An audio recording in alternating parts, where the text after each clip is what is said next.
Alors, le troisième intervenant de cette matinée, M. Joseph Yvon Thériault, qui vient de la même matrice que Vibert, à savoir l'École des hautes études en sciences sociales à Paris, qui actuellement est professeur titulaire de sociologie au département de sociologie de l'UQAM, et qui est titulaire de la chaire du Canada, ce qu'on dit MCD, Mondialisation, Citoyenneté, Démocratie. Et je renouvelle les remerciements de notre camarade Dagenet, qui, c'est pas un sponsor, c'est un mécène de notre colloque. Et je profite de saluer la présence, par droit d'aînesse, de mon collègue depuis 30 ans au département de sociologie, M. Duchâtel, Jules Duchâtel, et je te remercie de ta présence. Et par le biais de ce mécénat de la chaire MCD, ça me fait bien plaisir. Alors, M. Thériault, lui, il a eu beaucoup de reconnaissance. Il a eu des prix, beaucoup de prix. Alors, ce qui est intéressant, c'est qu'il a écrit quelque chose qui est en train de prendre forme. Et avec Mme Christine Couvrat, il a écrit Les formes contemporaines du populisme. Et c'est un livre qui peut s'avérer idoine à la situation. C'est un livre récent qui est publié chez Athéna. C'est son dernier livre. C'est votre dernier livre, M. Thériault, hein? C'est bien votre dernier livre, celui-là. Non. Et pourtant, waouh! Alors, il a été publié en 2014 chez Athéna. Et ah oui, c'est vrai que c'est le dernier. Vous avez raison. Oh, oui, oui. Oui, oui. Que c'est longtemps qu'il était préparé. Ah oui, mais c'est pas ce que je voulais dire. Et il a écrit cet autre livre, Évangéline, Conte d'Amérique, pour lequel il a été listé pour le prix du gouverneur général du Canada en 2013. Mais rassurez-vous, il a eu d'autres prix, avec Critique de l'américanité notamment, prix de l'Assemblée nationale du Québec, prix France Acadie. Mais M. Thériault s'intéresse au rapport individu-société, communauté, droit individuel, droit collectif, et modernité politique, et transformation de cette modernité politique dans les sociétés contemporaines. Alors, M. Thériault, c'est un terrain très commun avec Michel Frétail, et je vous cède la parole. Merci. Donc, je dois dire, je suis content d'être ici. Je dois remercier les organisateurs de m'avoir invité. Je dirais au départ que j'ai été un peu surpris d'être invité. Hein. Je ne suis pas un familier, comme on pourrait dire, de l'œuvre de Michel Frétail, dans le sens que je ne suis pas un spécialiste de son travail. J'ai jamais été son étudiant. C'est un interlocuteur que j'ai rencontré et j'espère que cette invitation, donc, elle n'est pas uniquement par le fait que j'étais mécène, mais que je maintiens, que je suis aussi un interlocuteur. Donc, à vrai dire, et c'est pour ça aussi que j'étais un peu surpris de cette invitation, j'ai toujours ressenti un malaise empathique, mais un malaise quand même avec son approche. Hein, et je dois dire aussi avec son style, hein, un peu ésotérique, à mon avis. Hein. Donc, j'aurais un propos un peu extérieur à la démarche de Michel Frétail. Je n'en ferai pas non plus une lecture philosophique, mais j'espère tout de même être pas trop extérieur à sa démarche. Je me souviens que ce malaise par rapport à Michel Frétail s'était exprimé lors de la rédaction de Critique de l'américanité. J'avais à l'époque consciemment évité de discuter l'apport de Frétail. J'appelle Frétail d'ailleurs plus Frétail que Michel, hein, pour montrer que je ne suis pas un familier avec Michel Frétail. Donc, j'avais évité de discuter l'apport de Michel Frétail au concept d'américanité, alors que Michel Frétail avait lancé un grand programme sur l'américanité. Une absence, d'ailleurs, que Gilles Gagné avait noté. Hein. Gilles Gagné me rappelait ou me reprochait d'une certaine façon que j'avais cité 400 entrées dans Critique de l'américanité, 400 auteurs québécois, parce que ce qui parlait de l'américanité, tout en évitant mais Michel Freytag n'y était pas.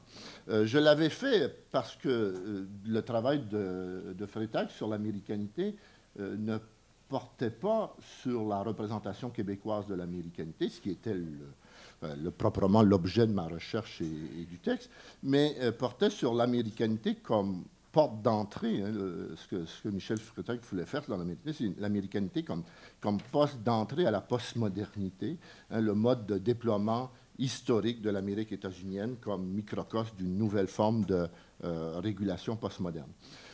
Mais je l'avais fait aussi parce que je n'étais pas certain de bien comprendre la portée de l'analyse de Freytag à cette époque sur les enjeux de la question nationale du Québec. Comment ce propos qui ne portait pas sur le Québec pouvait être lié au Québec. Je trouvais intelligente l'analyse, mais je mettais un certain malaise envers celle-ci. Je dirais qu'aujourd'hui, je verrais mieux comment intégrer les propos de Michel Freytag dans cette lecture et au fait d'une lecture qui confirmerait assez ou qui serait assez en parallèle avec ce que je faisais dans Critique de l'américanité. Je reviens donc quand même sur ce malaise, hein, je l'ai dit, je l'ai évoqué dès le départ, un malaise qui était lié à un style lourd, complexe, j'ai dit même ésotérique, comme si souvent le travail de Michel Freytag s'adressait à des initiés. Les choses apparaissent toujours plus claires, d'ailleurs, chez certains de ses lecteurs ou de ses disciples. Hein. Quand je lis Bonny ou Gagné, je comprends beaucoup mieux.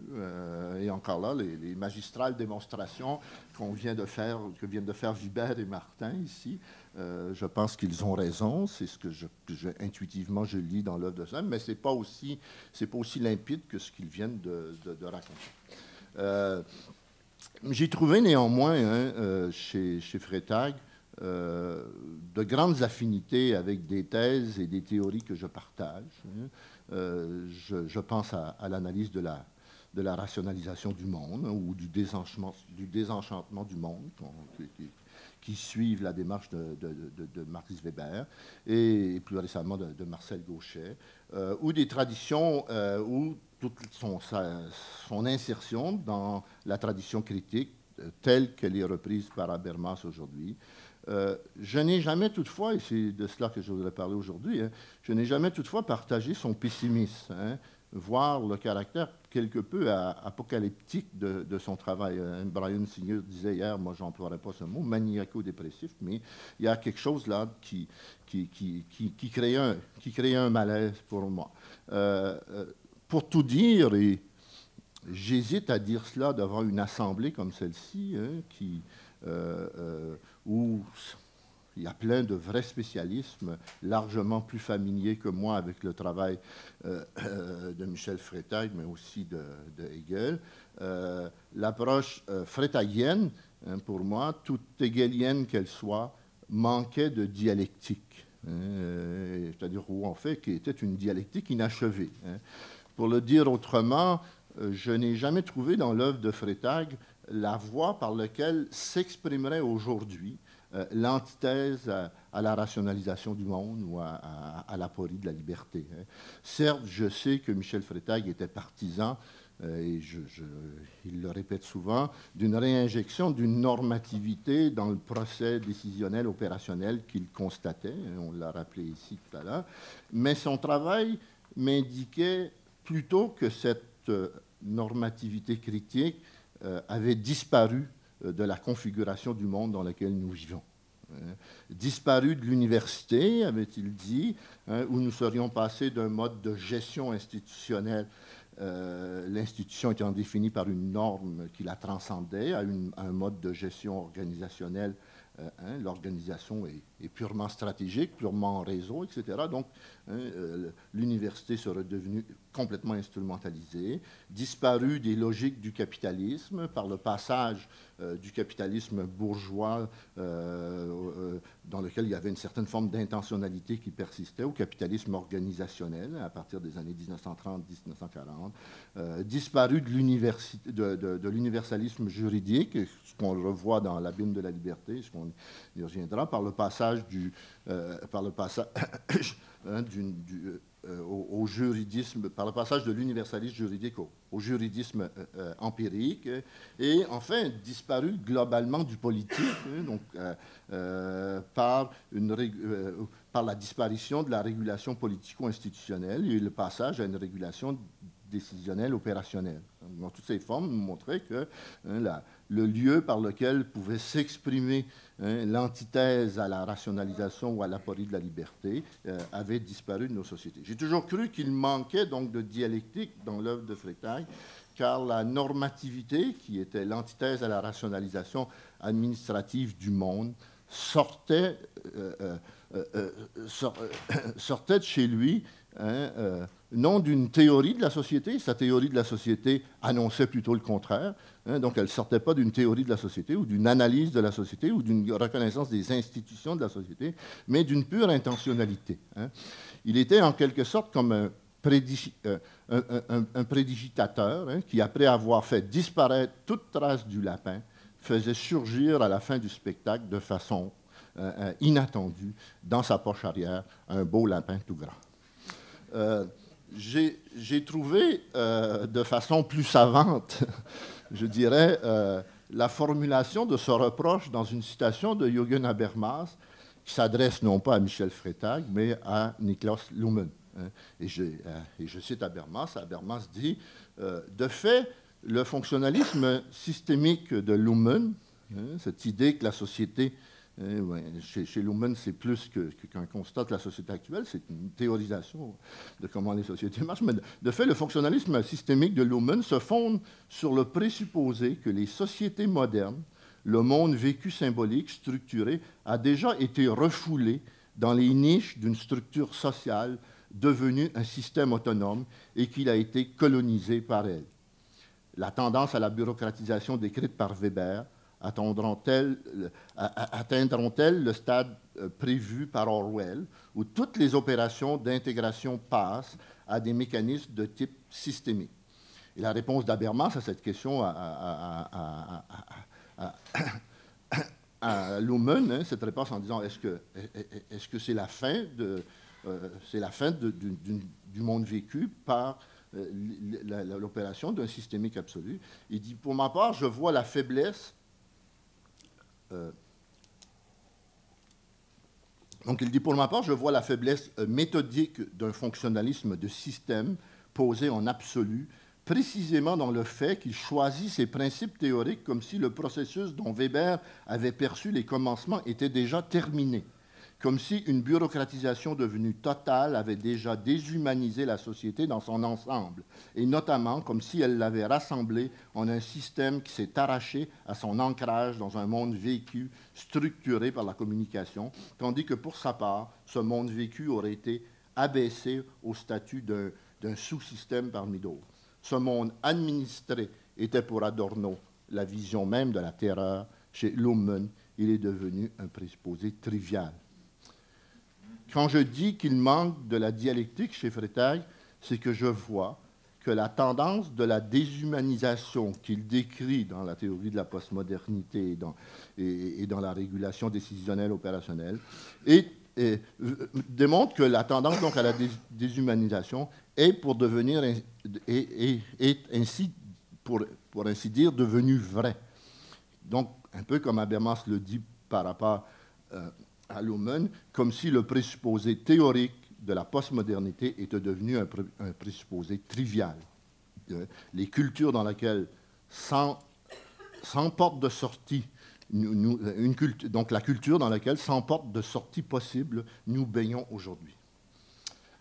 Donc c'est avec cette hypothèse que j'ai accepté de participer à ce colloque portant sur le dernier ouvrage de Freytag, L'abîme de la liberté, en me concentrant un peu, selon la consigne, particulièrement sur la troisième partie de l'ouvrage, la mutation systématique postmoderne comme moment de crise radicale de la liberté des modernes. Freytag s'intéresse de près aux enjeux dans cette section, à des enjeux qui m'intéressent aussi, les enjeux de la liberté des modernes, de la démocratie, de l'avancée des droits humains et sur le caractère irréversible de l'éthique moderne.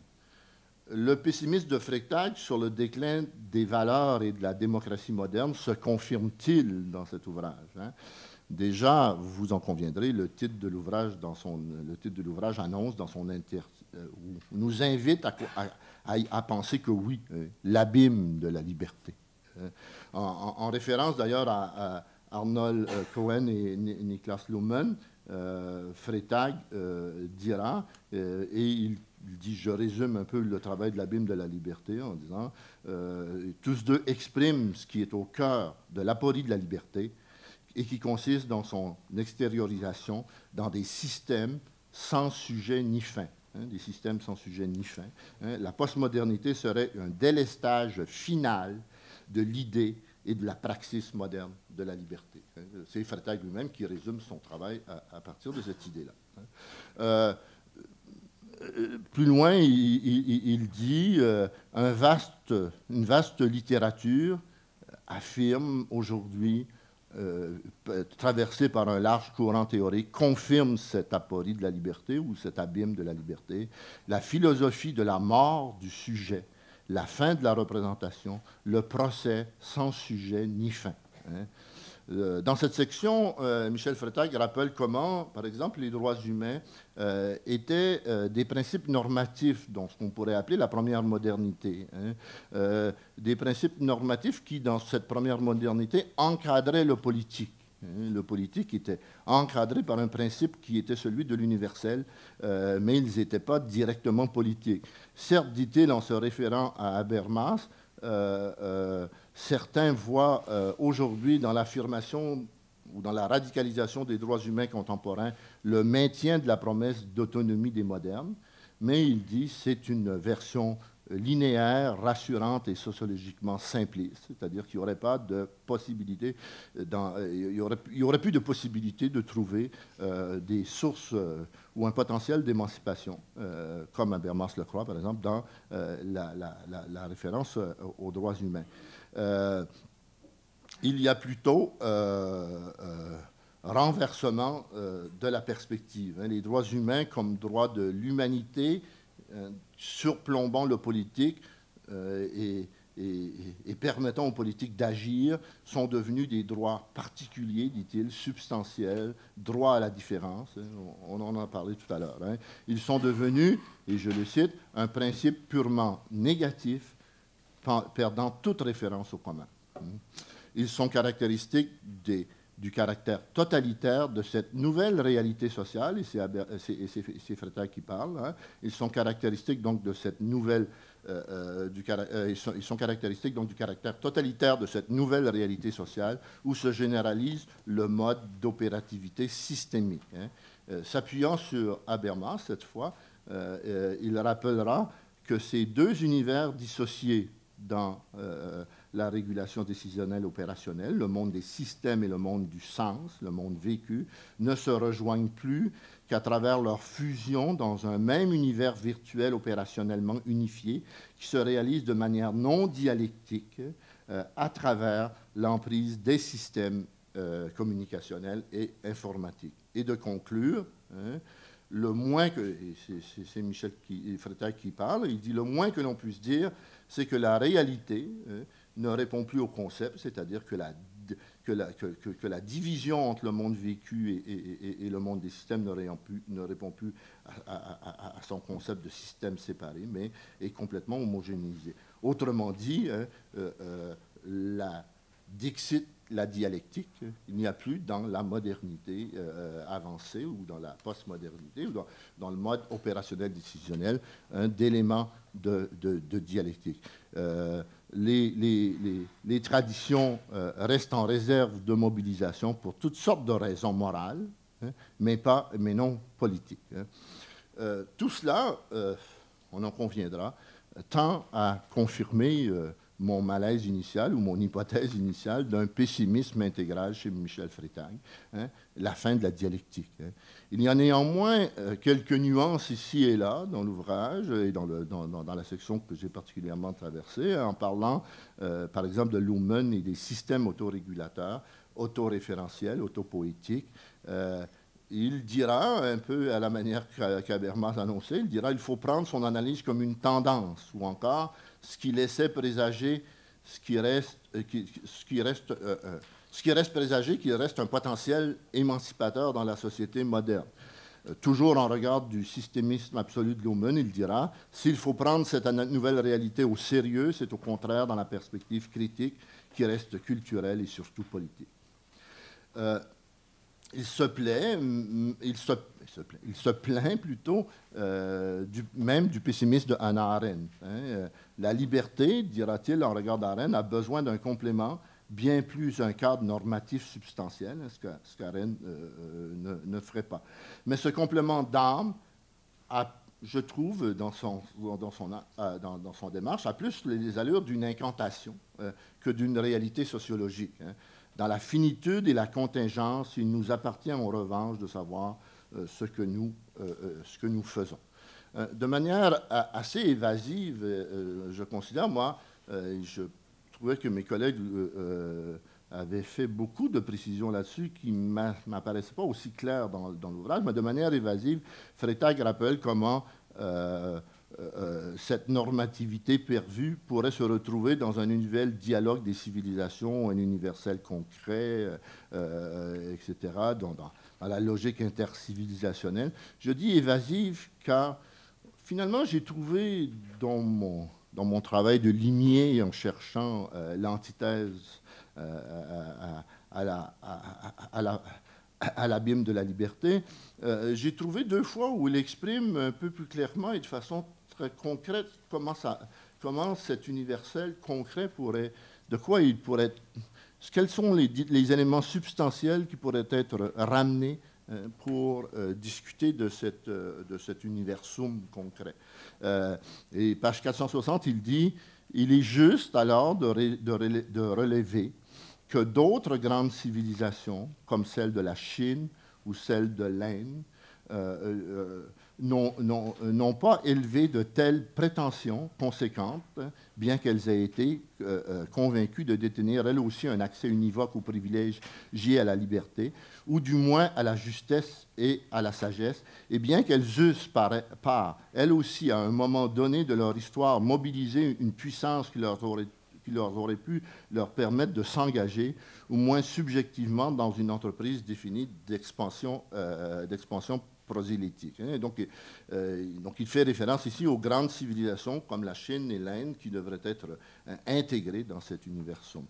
Il se pourrait qu'il faille reconnaître maintenant, d'un point de vue, que la société construite à partir du moment critique individuel n'est pas parvenue à transcender substantiellement et donc existentiellement la sagesse des primitifs, ni la richesse des traditions, et que c'est à son tour de se mettre aussi à l'écoute de toutes les formes sociales prémodernes qui ont façonné l'humanité et occupé le terme depuis si longtemps sans détruire. La liberté la liberté des modernes aurait perdu sa dialectique interne, donc, et il faudrait se mettre à l'écoute de toutes les formes sociales prémodernes, hein, revenir aux grandes civilisations, empires de l'Inde et de la Chine, etc. Hein. Je ferai 2 petites remarques sur ça. Il me semble que cet appel aux grandes civilisations est inattendu dans l'ouvrage, hein, parce que jusque-là, c'est la liberté des modernes dont il faisait l'aporie. On ne voit pas bien quelle idée émancipatrice de la liberté porterait ces cultures. Elles sont simplement invoquées à la fin comme un substitut à la perte de la possibilité de trouver dans la civilisation moderne elle-même des principes d'émancipation. Rien n'est dit par ailleurs sur la contamination, je dirais, de ces cultures par l'idée de la liberté des modernes. Hein, je dirais simplement comme ça, sur la place Tiananmen, au Caire, en Afrique aujourd'hui, il apparaît bien clair, il me semble, que la liberté exigée par ces civilisations aujourd'hui est celle justement que critique Freytag. C'est une liberté corrompue, c'est la liberté des modernes. Je reviendrai ici à Habermas qui critiquait la deuxième génération des penseurs de l'école de Francfort, qui avait désespéré, disait-il, de la raison des modernes et avait tenté de trouver dans des forces obscures du monde un antidote à l'abîme de la liberté ou à l'émancipation. Hein. Habermas pensait particulièrement à Marcuse, mais à d'autres. Il disait ils ont allé chercher les sources de l'émancipation en dehors du procès même historique, hein, chez les outsiders, dans la libido, dans les marges de l'histoire, etc. Et Habermas continuait en disant, bon, en faisant ça, il soumettait ainsi la liberté à des lieux obscurs possibles à toutes les dérives. On donnera raison à Michel Freytag de trouver que la réponse d'Habermas manquait elle aussi de dialectique, hein, combattre la dérive de la raison par plus de raison. Mais Habermas a raison de dire que la pensée de l'émancipation, la pensée de la liberté, ne peut se cacher derrière les voiles de la tradition ou encore de l'utopie. Elle doit trouver en elle-même, c'est-à-dire dans la modernité, les sources de son renouvellement. Hein. Il faut trouver dans le monde tel qu'il est, dans la théorie sociale, hein, la confirmation du potentiel d'émancipation. À cet égard, Habermas rappelait que les théories doivent se parler, que si la philosophie parle d'émancipation, elle doit trouver dans les travaux des sociologues ou dans les travaux des psychologues des éléments persistants qui rendent possible l'émancipation. Hein. Les fils et les filles de la modernité, pense Habermas, sont encore porteurs de ce potentiel, puis il faut le trouver. Sinon, pensait-il, nous sombrons dans la nostalgie ou l'utopie. Je n'ai pas trouvé chez Michel Freytag le lieu d'une liberté située en action dans nos sociétés. Je n'aurai pas le temps, et je vais conclure sur ça, là, je n'aurai pas le temps d'essayer de comprendre comment Freytag aurait pu être un meilleur dialecticien, ou d'expliquer comment M. Freytag aurait pu être un meilleur dialecticien. Je rappellerai simplement quelques images qu'une telle dialectique appris aujourd'hui dans la littérature contemporaine sur la critique des libertés modernes. Hein. Alain Touraine, dans Critique de la modernité, rappelle que l'histoire de la raison, de la rationalisation du monde dans la modernité, n'est que la moitié de l'histoire de la modernité. Hein. L'autre moitié, c'est la subjectivation.